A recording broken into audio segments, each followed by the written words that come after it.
बदलने के लिए ट्रेनें चलाई जा रही है, स्पेशल ट्रेनें। त्योहार में जो बिहार के बच्चे बाहर से आए हैं, वो अगर बिहार में व्यवस्था नहीं बदली तो निश्चित तौर पर उनको अगले 10-15 दिन में वापस जाना पड़ेगा और वहीं गुजरात में, तमिलनाडु, दिल्ली, बॉम्बे की फैक्ट्रियों में जाकर जो नरक का जिंदगी लोग जी रहे हैं, उसी में फिर से उनको अपनी जिंदगी शुरू करनी पड़ेगी। लेकिन अगर लोगों ने यहाँ जो बात पिछले 3 साल में बताई गई है, अगर लोगों ने यहाँ पर बदलाव किया, जन स्वराज की व्यवस्था बनी, तो जो बच्चे भी लौट कर आए हैं, जो युवा साथी भी लौट कर आए हैं, उनको वापस जाने की जरूरत नहीं है। उनके लिए यही बिहार में 10, 12, 15 हजार रुपए के रोजी रोजगार की व्यवस्था 14 तारीख के बाद जन स्वराज की अगर व्यवस्था बनी, तो जो भी युवा छठ में घर आया है उसको वापस जाने की जरूरत नहीं है। उन सारे युवाओं से अपील कर रहे हैं कि आप अभी कहीं वापस मत जाइए, चुनाव के तक यहाँ रहिए। जैसे प्रशांत किशोर ने गली गली गांव गांव जाकर लोगों को बताया, समझाया है, आप भी अपने गांव में प्रशांत किशोर बनिए। अपने परिवार का, अपने दोस्त का, अपने गांव के सभी साथियों को बताइए कि इस बार बिहार में जाति पर नहीं, हिंदू मुसलमान बनकर नहीं, 5 किलो अनाज के लिए नहीं, 5-10 हजार रुपए के लिए नहीं, सिर्फ और सिर्फ पढ़ाई और रोजगार के लिए वोट पड़ना चाहिए, बदलाव के लिए वोट पड़ना चाहिए। और अगर बिहार के बच्चों को उनके पीठ से मजदूरी का बोरा हटाना है, तो सबको स्कूल के बस्ता छाप पर वोट देना है, तभी बिहार में सुधार होगा। और अगर लोगों ने फिर गलती किया, फिर वही लालू के डर से नीतीश और नीतीश के डर से लालू को वोट दिया, तो जितने बच्चे अभी छठ में आए हैं, 10 दिन के अंदर चुनाव खत्म होगा, फिर उनको बस में, गाड़ी में, ट्रेन में जानवरों की तरह बैठकर वापस जाना पड़ेगा। और जो लोग बाहर गए हैं उनको मालूम है, छोटा छोटा कमरा में 4 गो 5 गो लड़का रहता है, दिन भर 10 घंटा 12 घंटा अपना हड्डी गलाता है, पेट काटता है कि घर पर 6,000 8,000 भेजेंगे तो हमारा परिवार का बाल बच्चा खाएगा। तो अगर उस स्थिति से निकलना है मेरे भाई, तो ये अवसर है। 6 तारीख को वोट होगा, 6 तारीख को बिहार में बदलाव कीजिए, नई सरकार बनाइए, ताकि आपको अपना घर, परिवार, गांव छोड़कर बाहर नहीं जाना पड़े।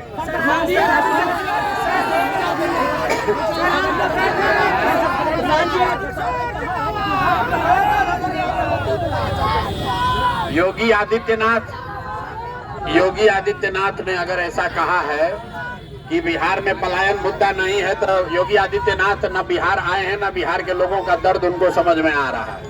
बिहार के हर गांव से, बिहार का कोई ऐसा गांव नहीं है जहां से 100, 50, 200 लड़के अपना घर परिवार छोड़कर सालों भर पूरे देश में जाकर मजदूरी नहीं कर रहे हैं। तो योगी आदित्यनाथ अगर कह रहे हैं कि बिहार से पलायन नहीं हो रहा है, तो बिहार का एक आदमी भी उससे सहमत नहीं होगा। योगी आदित्यनाथ खाली हिंदू मुसलमान उनको करना है। यूपी में तरक्की हो रहा है और बिहार हम लोग पीछे जा रहे हैं, तो ये लोग मजा ले रहा है।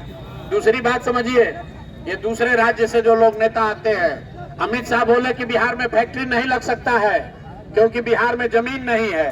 तो मेरे भाई, ये लोग चाहते हैं कि फैक्ट्री लगे गुजरात में, अब बिहार का बच्चा जाकर गुजरात में 10-12 हजार में मजदूरी करता रहे।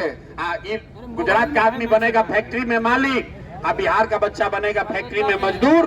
तो बिहार के लोगों को तय करना है कि भैया आपको गुजरात में फैक्ट्री चाहिए कि आलमनगर, मधेपुरा, बिहार में फैक्ट्री चाहिए।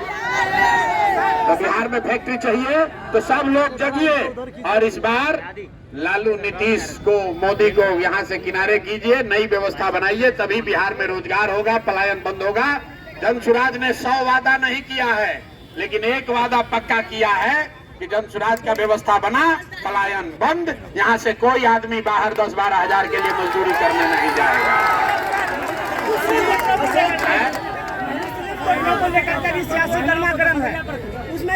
भाई, आप हिंदू हैं या मुस्लिम, अगर बिहार में रहते हैं तो क्या मुसलमानों के बच्चे बाहर मजदूरी करने नहीं जा रहे हैं? मुसलमान लोग को सुनिए, मुसलमानों को जब राशन कार्ड बना उनसे 2-2.5 हजार घूस नहीं लिया। तो जो जितना मुस्लिम पीड़ित है उतना हिंदू पीड़ित है। हम लोग हिंदू मुसलमान करके बांटिए मत। बिहार में जो गरीब है वो सब आदमी परेशान है और वो परेशानी का जड़ है लालू, नीतीश। इनको हटाइए, नई व्यवस्था बनाइए, बदलाव जरूरी है। अगर रोटी को भी नहीं पलटिएगा तो रोटी भी जल जाएगा। यहाँ 25 वर्ष से एक नेता बैठा हुआ है। इसको हटाना है कि नहीं हटाना है, लोगों से पूछिए। सबको बदलाव चाहिए कि नहीं चाहिए भाई? बदलाव चाहिए ना?